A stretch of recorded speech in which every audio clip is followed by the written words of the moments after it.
మీ entire service లో కేసును ఛేదించుంటారు కానీ బాధితుడికి న్యాయం చేయలేకపోయింటారు అన్నమాట. అలాంటి కేసు ఏదైనా మీకు ఎదురుపడిందా? ఒక కేసు గుర్తుకొస్తుంది. ఎస్ఐ ఉన్నప్పుడు 7 years వాళ్ళకు ఆ బాబు పుట్టాడు. అంటే బాధతో కంప్లైంట్ ఇచ్చారు. వాళ్ళ ఇంటికి ఫోన్ వచ్చింది, మీ అబ్బాయిని కిడ్నాప్ చేసినాము, మా దగ్గర సేఫ్ గా ఉన్నాడు, మాకు ఇంత అమౌంట్ ఎస్ మా వాళ్ళు నిన్ను వాచ్ చేస్తున్నారు, తీసుకురా, నువ్వు పోలీసులు చెప్తే నేను చంపేస్తాను. చుట్టుపక్కల బంధువులు తీసుకెళ్లారా లేకపోతే అబ్బాయి ఆడుకుంటే ఏమైనా అట్లా వెళ్ళాడా, ఇక్కడ క్లూ లేదు. పలానా ప్లేస్ కి రండి, మీరు మేము నమ్మకం కుదిరితే మీ దగ్గరకు వస్తాము.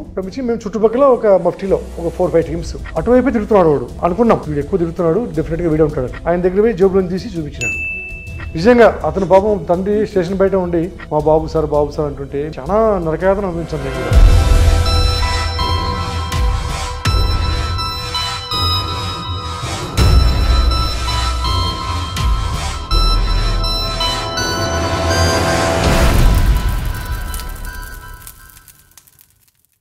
మన దేశంలో ఇటీవల జరిపిన అధ్యయనాల ప్రకారం 60 ఏళ్ల పైబడిన వారంతా కూడా మోకాళ్ళ నొప్పులతో బాధపడుతున్నారు. మోకాళ్ళ చిప్పలు అరిగిపోయి శస్త్రచికిత్సలకు వెళ్తున్నారు. అలా శస్త్రచికిత్సకు వెళ్లే వారికి ఎపియాన్ పెయిన్ క్లినిక్ ఒక శుభవార్త అందించింది. ప్లాస్మా థెరపీ ద్వారా ఈ సమస్యకు చెక్ పెడుతోంది. ఈ సమస్యతో బాధపడేవారు కింద కనిపిస్తున్న నంబర్ కు ఫోన్ చేయండి, చికిత్స చేయించుకోండి.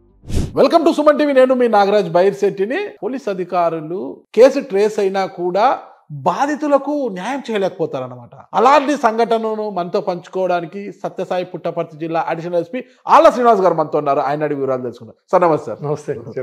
మీ ఎంటైర్ సర్వీస్ లో అంటే ఎస్ఐగా, సిఐగా, డిఎస్పీగా ఉన్నప్పుడు కేసును ఛేదించుంటారు కానీ బాధితుడికి న్యాయం చేయలేకపోతారన్నమాట. అలాంటి కేసు ఏదైనా మీకు ఎదురుపడిందా? మీరేమన్నా అట్లా బాధింపబడ్డ సంఘటన ఉందా? ఒక కేసు గుర్తుకొస్తుంది. ఎస్ఐ ఉన్నప్పుడు నేను పెనుగొండ ఎస్ఐ 97-98 పనిచేశాను. అప్పుడు సోమందేపల్లి పక్కనే మా సర్కిల్కి వస్తుంది. ఒక కంప్లైంట్ ఇచ్చింది, మా అబ్బాయి ఆడుకుంటా ఉంటే ఇంటి ముందర ఎవరో సైకిల్ మీద తీసుకెళ్లారు, లేదు మళ్ళీ బాబు దొరకలేదు, ఎత్తుకున్నా మొత్తం అంతా అంటే బాధతో కంప్లైంట్ ఇచ్చారు. లేట్ గా కలిగిన సంతానం. Okay okay. ఇంకా ప్రేమ ఎక్కువ ఉంటుంది. దాదాపు 7 years వాళ్ళకు ఆ బాబు పుట్టాడు. నాకు ఫోన్ చేసి చెప్పాడు స్టేషన్ వాళ్ళు. చెప్తే ఇన్స్పెక్టర్ అప్పుడు పురుషోత్తమ ఇన్స్పెక్టర్ ఆయనకి చెప్పేసి నేను పోయి అక్కడ ఎక్కడైతే తీసుకెళ్లారని చెప్పి చూసినాము. చూస్తే ఆయన ఎవరికి దృష్టి ఆయన వ్యాపారం చేసుకుంటాడు, కిరాణా కొట్టుంది ఆయనకి. చుట్టుపక్కల బంధువులు తీసుకెళ్లారా లేకపోతే అబ్బాయి ఆడుకుంటే ఏమైనా అట్లా వెళ్ళాడా అని చెప్తే అట్లా కూడా ఏమి మనకు ఎక్కడ క్లూ లేదు. తర్వాత అప్పుడు ల్యాండ్ లైన్, సెల్ ఫోన్ లేవు. అప్పుడు ఏమైందంటే వాళ్ళ ఇంటికి ఫోన్ వచ్చింది, మీ అబ్బాయిని కిడ్నాప్ చేసినాము. ఆ రోజే అంటే అబ్బాయిని తీసుకెళ్లిన రోజే ఫోన్ కాల్ వచ్చింది, మా దగ్గర సేఫ్ గా ఉన్నాడు, మాకు ఇంత అమౌంట్ తీసుకురా, నువ్వు పోలీసులు చెప్తే నేను చంపేస్తాం.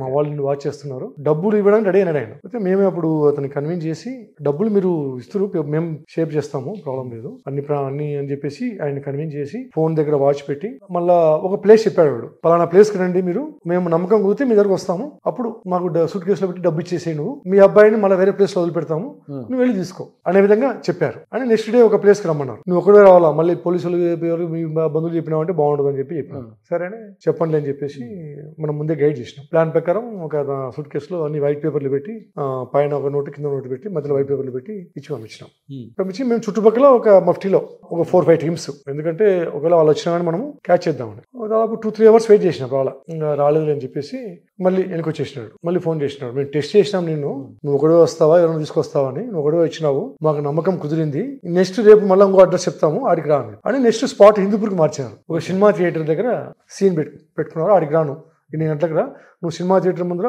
సూట్ కేసు పెట్టుకుని నిలబడు, మేము వచ్చి ఒక బ్యాడ్జ్ చూపిస్తాం, ఏదో ఒకటి రెడ్దో ఎల్లోదో చూపిస్తాం, అది చూపిస్తే మేమని నీకు గుర్తు, అంతే. చూపించిన వ్యక్తికి సూట్ కేసు హ్యాండ్ వెళ్ళిపోను. ఇంకా వాళ్ళు ఎట్లు డబ్బులు ఇచ్చేద్దాం లేండి సార్ అని చెప్తే లేదు ఇంత దాకా వచ్చింది, నువ్వు అట్లా పని చేయొద్దని చెప్పేసి అతను కన్విన్స్ చేసి మళ్ళీ సేమ్ వాళ్ళు చెప్పిన ప్లేస్ కు వాళ్ళు చెప్పిన టైంకి అతను ఒక్కడికి సూట్ కేసు ఇచ్చి మళ్ళీ నిలబెడితే ఒక అర్ధ గంటకి అటువైపే తిరుగుతున్నాడు వాడు, ఆయన చుట్టే అట్లా పోయేది మనము వాచ్ చేస్తుంటాం కదా, తెలిసిపోతుంది. వాడు నేరం చేసే వాడి దగ్గర కొంచెం భయం ఉంటది, ఆందోళన ఉంటది, ఆదుర్ద ఉంటది, ఈ సిమ్టమ్స్. మనం ఎక్కడో మఫ్టీలో ఉంటాం కదా, మేమంతా అప్పుడు పంచెలు కట్టుకొని టవాలు కట్టుకొని 4-5 teams డివైడ్ అయినాం. టికెట్ కౌంటర్ కాడవాడు, తర్వాత అటు సైడ్ ఇతను ఉన్న 4 angles, మరి అతనికి ఏమైనా హామ్ జరిగితే మనకు డ్యామేజ్ అవుతుంది. కాబట్టి అందరం వాచ్ చేస్తున్నాం, అనుకున్నాం వీడు ఎక్కువ తిరుగుతున్నాడు, డెఫినెట్ గా వీడే ఉంటాడు. 2-3 minutes మూమెంట్ తిరిగి ఆయన చుట్టూ ఆయన దగ్గర పోయి జేబులను తీసి చూపించినాడు, అయిపోయింది వీడే అని చెప్పేసి ఇమీడియట్ గా క్యాచ్ చేసినాం. ఎంత దూరంలో ఉన్నారు అప్పుడు మీరు అతనికి? అంటే ఒక 50 meters అంతే. మాకు విజన్ అంటే మేము ముందే చూసుకుంటాం, మనము అతను నిలబెట్టిన ప్లేస్ కు మనము కంపల్సరీ కవర్ కావాలా, అంటే మనకి కనిపించాడు అతను. అదే విధంగా పాయింట్ పారిపోకుండా ఇతనికి ఏం కాకుండా మెయిన్ వాళ్ళు పారిపోయినా తనకేం కాకూడదు మెయిన్ అది. కాబట్టి ఎందుకంటే మన మీద నమ్మకం పోతుంది. కాబట్టి 2 విధాలుగా చూసుకొని నువ్వు వీళ్ళు నిలబడి మేము వాళ్ళు ఉంటామని చెప్పేసి, నీకు అందుబాటులో ఉంటాం, ఏం భయపడదు అని చెప్పేసి అట్లా చేస్తే ఇంకా వాడు చూపిస్తాను ఇమీడియట్ గా ఒక టీం పోయి పట్టుకున్నానండి. పట్టుకొని ఇంకా ఎవరు ఉన్నారని చెప్పేసి అడిగినాం. థియేటర్లో ఉన్నారు 2-3. ఒకవేళ ఇది ఫెయిల్ అవుతుంది సినిమా చూస్తాను అట్లా వినాం, లోపల వినాం. పోయేసి వాళ్ళని కూడా రిటైన్ చేసి తీసుకొని వస్తే పాపం అప్పటికి అతను అడుగుతున్నాడు, మా బాబు సార్ బాబు గురించి అడగండి, బాబు గురించి అడగండి, మీరు ఉండండి అని చెప్పేసి.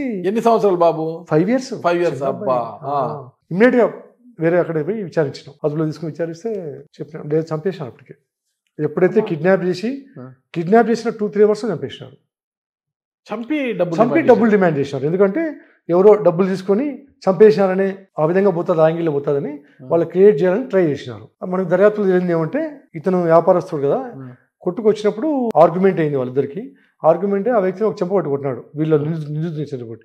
అది అవమానంగా మైండ్ లో పెట్టుకుని ఒకటే కొడుకంటే ప్రేమ కాదు ఇతనికి అని చెప్పేసి అతని ఫ్రెండ్ తో ప్లాన్ చేసి ఇతను చంపదెబ్బ కొట్టాడు. ఎస్, అదే ఓన్లీ చంపదెబ్బ, అది ఏం లేదు. వీళ్ళకి వాళ్ళకి శత్రుత్వమే లేదు. అది మనసులో పెట్టిన ఆ వ్యక్తి ఒక 2-3 ఫ్రెండ్స్ ని వేసుకొని ప్లాన్ చేసి అబ్బాయి ఆడుకుంటా ఉంటే సైకిల్ మీద కిడ్నాప్ చేసి జస్ట్ సోమందేపల్లికి ఒక 2 km ఉంటుంది, చిన్న గుంత ఉంటుంది, బాయి ఇంకుడు బాయి అంటారు, చంపేసి పిల్లోని అది తాడు కట్టి తాడుకు ఒక రాయి కట్టి గుంతలు వేసాను. అంటే పైకి లేకుండా బాడీ కనుక్కోకుండా.